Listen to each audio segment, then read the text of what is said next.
إن أصحاب الجنة اليوم في شغل فاكهون هم وأزواجهم في ظلال على الأرائك متكئون لهم فيها فاكهة ولهم ما يدعون سلام قولا من رب رحيم وامتازوا اليوم أيها المجرمون ألم أعهد إليكم يا بني آدم ألا تعبدوا الشيطان إنه لكم عدو مبين وأن اعبدوني هذا صراط مستقيم ولقد أضل منكم جبلا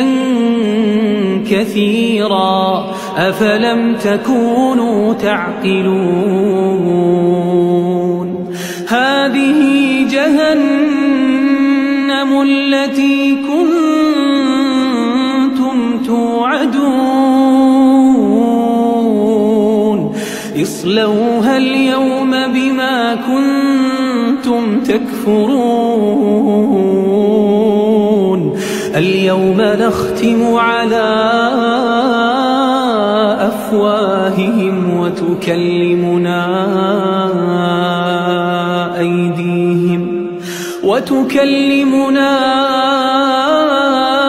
أيديهم وتشهد أرجلهم بما كانوا يكسبون ولو نشاء لطمسنا على أعينهم فاستبقوا الصراط فأنى يبصرون ولو نشاء لمسخناهم على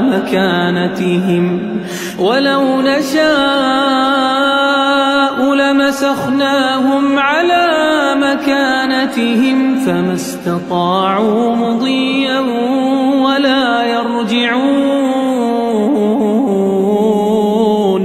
ومن نعمره ننكسه في الخلق أفلا يعقلون وما علمناه الشعر وما ينبغي له إن هو إلا ذكر وقرآن مبين لينذر من كان حيا